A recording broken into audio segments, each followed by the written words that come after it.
नमस्कार दोस्तों, आज मैं लेकर के आया हूँ मुंडक उपनिषद। और यह श्लोक कई जगह आपने देखा होगा, जैसे कि बृहदारण्यक उपनिषद में भी ऐसा ही श्लोक मिलता है। नयमात्मा बलहीनेन लभ्यो न च प्रमाद तपसो वाप्यलिंगात् एते रूपायर यतते यस्तु विद्वामस्तस्य सहात्मा विशते ब्रह्मधाम। अब इसका मीनिंग क्या है, पहले तो ये जानो कि कहना क्या चाहता है श्लोक। आज समझो कि आज हर कोई व्यक्ति कहता है कि मुझे शांति चाहिए, मुझे आत्मज्ञान तो खैर कोई नहीं बोलता, लेकिन कई व्यक्ति जो जिज्ञासा रखते हैं कहते हैं मुझे आत्मज्ञान चाहिए, मुझे भगवान चाहिए। भगवान चाहिए तो बोलते ही बोलते हैं, लेकिन उपनिषद एक असहज सवाल पूछता है हर किसी से। वो उनके लिए असहज हो सकता है। क्या कहते हैं, क्या तुम इसके योग्य हो? समझ रहे हो? क्या तुम इस योग्य हो? क्योंकि आत्मा कोई सांत्वना नहीं है, कोई इमोशनल सपोर्ट नहीं है। एक तरह से वह अंतिम सत्य है, और सत्य कमज़ोर मन को नहीं मिल सकता। ये बात समझो। समझ रहे हो? तो पहली पंक्ति वही कहती है, नायम आत्मा बलहीनेन लभ्य। माने आत्मा कमज़ोर को नहीं मिलती। यह बल शरीर का नहीं है, यह मन का बल है। कमज़ोर मन को कौन होता है कमज़ोर मन? जो अकेलेपन से डरता है, जो हर रिश्ते में पकड़ बनाता है, जो हर समय किसी का सहारा ढूंढता है, जो सच जानना चाहता है लेकिन यह नहीं सह नहीं सकता कि उपनिषद क्या कह रहा है। उपनिषद कहता है आत्मा डर को नहीं, साहस को प्रकट होती है। आज लोग ईश्वर को इसलिए ढूंढते हैं ताकि कोई उन्हें बचा ले, लेकिन आत्मज्ञान किसी को बचाने नहीं आता। हमेशा वह जिम्मेदारी सौंपता है आपको। समझ रहे हो? तो यह है पंक्ति पहली। तो यह आत्मा बलहीन पुरुष को प्राप्त नहीं हो सकता, और न प्रमाद अथवा लिंग संन्यास रहित। इसमें क्या है मीनिंग क्या कहना चाहता है? न च प्रमादात, माने लापरवाही से नहीं। प्रमाद का अर्थ होता है आधा सत्य, आधा प्रयास, आधा ईमान। आज स्पिरिचुअलिटी भी एक तरह से होता है ना, कैजुअल हो गई है। तो जब मन करे ध्यान कर रहा है, जब अच्छा लगे सत्य को जानने की सोच रहा है, जब मतलब भीतर ही भीतर लग रहा है उसे, जब चोट लगे तो छोड़ दिया। तो उपनिषद कहता है कि आत्मा एक तरह से आपकी वीकेंड हॉबी नहीं है, वह पूरे जीवन की ईमानदारी मांगती है आपसे। समझ रहे हो? तो ये चीज़ है। तपसो वाप्यलिंगात, माने दिखावे के तप से भी नहीं।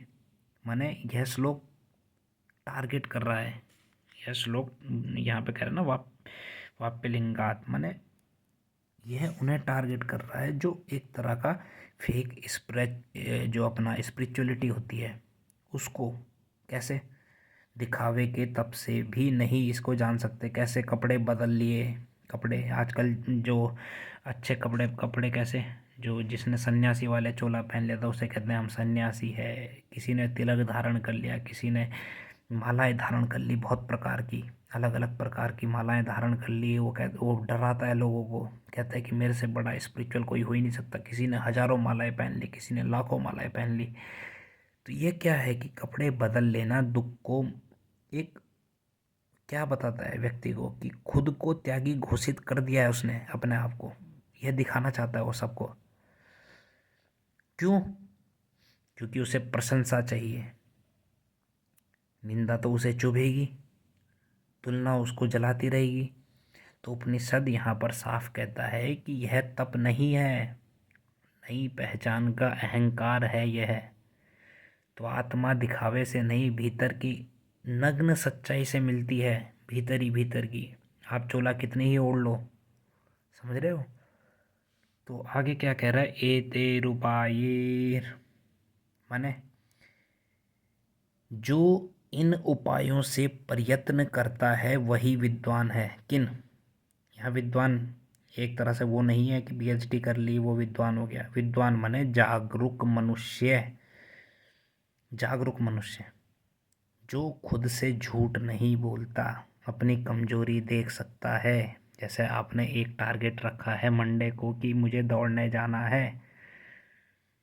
और फिर आप मंडे जिस दिन आया सुबह सुबह आपके भीतर था कि सुबह जाना है, 4 दिन पहले प्लान बनाया, लेकिन मंडे को जब सुबह 4 बजे आपने कहा अब मैं शाम को जाऊंगा, शाम को बोल दिया कि अगले दिन जाऊंगा, तो ये खुद से झूठ है।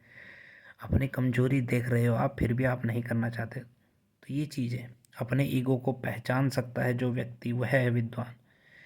आज की सबसे बड़ी बीमारी क्या है? इग्नोरेंस नहीं है, अज्ञानता नहीं है, सेल्फ डिसेप्शन है एक तरह की। अब यहाँ पर क्या कह रहे हैं? तस्येष तस्येष आत्मा विशते ब्रह्मधाम, तब आत्मा ब्रह्मधाम में प्रवेश करती है। ब्रह्मधाम, अब ये मत समझना कि कहीं पर कोई जगह है।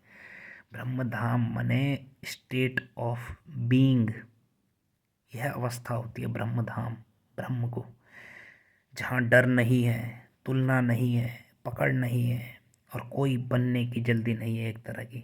वहाँ व्यक्ति संसार में रहता है, कर्म करता है, प्रेम करता है, लेकिन भीतर से बंधा नहीं होता। ठीक है, तो वही कहना चाहता है ये श्लोक की आत्मा कमज़ोर व्यक्ति को नहीं मिलती, क्योंकि वह एक तरह का सहारा नहीं ढूंढती, वह स्वतंत्र है। वह दिखावे को नहीं मिलती, क्योंकि वह अभिनय नहीं है एक तरह का, वह सत्य है। और जब मन तैयार हो जाता है तो आत्मा कहीं से आती नहीं, खुद को प्रकट कर देती है। समझ रहे हो? फेड आउट एक तरह से। तो आत्मा खोजने से नहीं, तैयार होने से मिलेगी। आप भीतर से तैयार तो रहो, जानने की जिज्ञासा तो रखो, अपने सत्य को तो जानो, सत्य खुद कभी भी अपने से झूठ मत बोलो। तो वो चीज़ है। और वैसा ही श्लोक ये बृहदारण्यक उपनिषद में भी आता है, यही श्लोक सेम, मतलब ये नायम आत्मा बलहीनेन लभ्यो। उसमें क्या है, उसमें क्या आता है कि पूरा शुरुआत से तो ठीक रहता है, पर वो जो लास्ट जो 2-4 लाइन है वो थोड़ी सी अलग होती है। उसमें कहता है कि जो यहाँ पर आता है एते उपाय यतेन विद्वान, तो यहाँ पर चेंज हो जाता है नीचे की, मतलब है वही भाव, वही है उसका भी, तो उसमें चेंज हो जाता है बस। यहाँ पे एते उपाय यतेन विद्वान आत्मन्येवात्मानं पश्यति, तो ये चीज़ है, वो लास्ट में चेंज हो जाता है श्लोक। तो वही अपना बृहदारण्यक उपनिषद में भी आता है, बृहदारण्यक उपनिषद में भी वही कहना चाहता है वो। तो ये चीज़ है।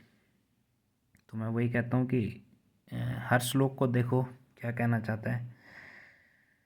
तो वही है कि जो सजग, ईमानदार और स्थिर रहेगा, किताबें रटने वाले की बात नहीं हो रही है यहाँ। विद्वान, विद्वान माने जो खुद को देख पा रहा है, वो है विद्वान। वह आत्मा को बाहर नहीं, वह अपने भीतर देखता है। यानी भगवान बाहर ढूंढना बंद, लोगों से अप्रूवल मांगना बंद, खुद के सेंटर में आ जाना एक तरह से। तो ये चीज़ है। तो बेहद ही सुंदर एक तरह का श्लोक है ये, और ज़रूर इसको पढ़ें, जानें, समझें। और किसी को समझ नहीं आया होगा तो दोबारा रिवर्स करके वीडियो देखें।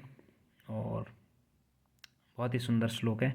ठीक है, तो ब्रह्मधाम जरूर जाने क्या है, जो बताया मैंने उसको दोबारा सुने। ठीक है, धन्यवाद।